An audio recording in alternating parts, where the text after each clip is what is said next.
ഇത് 12-ാം ദിവസം ഉണ്ടോ ബൈസ് ട്രൈസ് അങ്ങനെ മൊത്തം കളിച്ച് പിന്നെ സെറ്റാക്കി എടുത്തു സത്യം. പണ്ട് കാരണന്മാര് പറഞ്ഞ ചന്ദനം ചാരി ചെന്ന ഇത് 12-ാം ദിവസം ഉണ്ടോ നമ്മളെ 75 ഹാർഡിന്റെ 12-ാമത്തെ ദിവസമാണ്. ഇന്നലെ ശനിയാഴ്ച ആയിരുന്നോണ്ട് പുറത്തൊക്കെ ഇറങ്ങി കുറച്ച് ലേറ്റ് ആയി പോയി വീട്ടിലെത്താൻ. അതുകൊണ്ട് കറക്റ്റ് 7.5 മണിക്കൂർ ഉറങ്ങി നീച്ചപ്പോഴും കുറച്ച് വൈകിപ്പോയി. എന്തായാലും ഇന്നത്തെ പരിപാടിയൊക്കെ ഫുള്ള് സെറ്റാക്കണം. പിന്നെ നമ്മുടെ ചാനൽ ഇതൊരു സബ്സ്ക്രൈബ് ചെയ്യാത്ത ആൾക്കാരാണെങ്കിൽ എന്തായാലും സബ്സ്ക്രൈബ് ചെയ്യണം കേട്ടോ. നിങ്ങളെ സപ്പോർട്ട് നമുക്ക് എന്തായാലും വേണം. നമ്മൾ എപ്പോഴും പറയുന്ന പോലെ നിങ്ങളുടെ സപ്പോർട്ട് ഉണ്ടെങ്കിൽ നമുക്ക് അടിപൊളിയായിട്ട് മുന്നോട്ട് പോകാൻ പറ്റുള്ളൂ. ഇനി നമുക്ക് നേരെ ഇന്നത്തെ വിശേഷങ്ങൾ, ഇന്നത്തെ ടാസ്കുകൾ കംപ്ലീറ്റ് ആക്കുന്നതിനെ കുറിച്ചിട്ടൊക്കെ ചെയ്യണം. ഇന്ന് വർക്കൗട്ട് വീട്ടിൽ നിന്ന് എടുക്കുന്നു.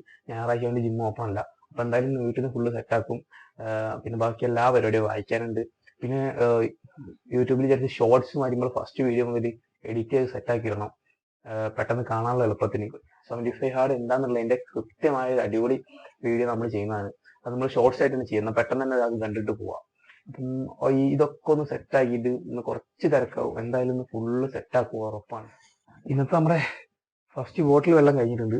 ഇനി ബാക്കി വർക്കൗട്ട്, രാവിലത്തെ വർക്കൗട്ട് സെറ്റാക്കാണ്ട്. പിന്നെ നമുക്ക് നേരെ ബാക്കി ഒരു 4 ബോട്ടിൽ വെള്ളം കൂടെ കുടിക്കണം. രാവിലത്തെ ടാസ്കുകൾ ബുക്ക് വായിക്കും ഒക്കെ രാവിലെ ഒന്ന് തീർക്കണം. എന്നിട്ട് മാക്സിമം ചെയ്യാനുള്ളൊക്കെ സ്റ്റാർട്ടിങ്ങിലെ തീർത്ത് പിന്നത്തേക്ക് വെക്കണ പരിപാടി നമ്മളെ ലിസ്റ്റിലില്ല കേട്ടോ. നമ്മൾ എന്തായാലും സെറ്റാക്കും. അപ്പൊ ഇന്നത്തെ ബാക്കി എല്ലാ വിശേഷങ്ങളിലേക്കും പോകുന്നു. അങ്ങനെ വീട്ടിൽ നിന്ന് ഇന്നത്തെ വർക്കൗട്ടും കാര്യങ്ങളൊക്കെ സെറ്റാക്കി. വീട്ടിൽ നിന്നായതുകൊണ്ട് ഇപ്പൊ പാർട്സ് കളിക്കാണ്ട് മൊത്തം ഫുൾ ബോഡി ആയിട്ട് തന്നെ കളിച്ചത്. ബൈസ് ട്രൈസ് അങ്ങനെ മൊത്തം കളിച്ച് പിന്നെ അതിനുശേഷം കുറച്ച് ബോക്സിങ് പ്രാക്ടീസ് ചെയ്ത് മൊത്തം അടിപൊളിയാക്കി സെറ്റാക്കി എടുത്തത്. ഞായറാഴ്ച അതിന്റെ ഒരു ഓണാവാൻ കുറച്ചുകൂടെ ടൈം പിടിക്കും. ഇന്നത്തെ എല്ലാ പരിപാടിയും ഏകദേശം തീർന്നു. ഇനി ബുക്ക് കുറച്ച് വായിക്കാനുണ്ട്. പിന്നെ ഇതാ 4-ാമത്തെ ബോട്ടിൽ വെള്ളമാണ് നമ്മൾ കുടിക്കുന്നത്. ഇനി ഒരു ബോട്ടിലും കൂടെ കുടിച്ചാൽ ഏകദേശം സെറ്റാണ്. 4 ലിറ്റർ വെള്ളമായി. ബുക്ക് വായിച്ച് ബുക്കിൽ നിന്ന് എന്തെങ്കിലും പുതിയ എന്തെങ്കിലും കിട്ടാണെങ്കിൽ നിങ്ങൾക്ക് പറഞ്ഞുതരാം. ഇന്ന് വായിച്ചത് മനസ്സിലായ ഒരു അടിപൊളി കാര്യം എന്ന് പറഞ്ഞാൽ നമ്മുടെ ക്യാരക്ടർ തീരുമാനിക്കുന്നത് നമ്മുടെ ചുറ്റുപാടാണ്, നമ്മുടെ പേരൻസ്, നമ്മുടെ ഫ്രണ്ട്സ്, അങ്ങനെയുള്ളതൊക്കെ. അത് വളരെയധികം സത്യമാണ്. പണ്ട് കാരണന്മാർ പറഞ്ഞ ചന്ദനം ചാരി ചന്ദനം മണക്കും, പിന്നെ ഡാഷി ചാരി ഡാഷി മണക്കും എന്ന് പറയില്ലേ, അതിന്റെ അവസ്ഥ. അത് കറക്റ്റ് പോയിന്റ്. കേൾക്കുമ്പോൾ തമാശ ആണെങ്കിലും അതൊരു റിയാലിറ്റിയാണ്. അങ്ങനെ ബാക്കി പരിപാടി കഴിഞ്ഞ് നേരെ നടക്കാനിറങ്ങി. ഇന്ന് കണ്ണാട്ടല്ലേ, ഒറ്റയ്ക്കാണ്. വാക്കിംഗ് ഒക്കെ അടിപൊളിയായിട്ട് തീർത്ത് നേരെ വീട്ടിലേക്ക് വിട്ട് നമ്മളെ ഫുൾ ടാസ്ക് കംപ്ലീറ്റ് ആക്കി.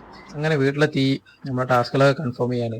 രാവിലെ സെൽഫി എടുത്തു, രാവിലത്തെ വർക്കൗട്ട് സെറ്റാക്കി, 4 ലിറ്റർ വെള്ളം കുടിച്ചു, ഹെൽത്തി ഫുഡായിരുന്നു, പിന്നെ 10 പേജ് വായിച്ചു, വൈകുന്നേരത്തെ വർക്കൗട്ട് സെറ്റാക്കി, വീഡിയോ അപ്ലോഡ് ചെയ്തു.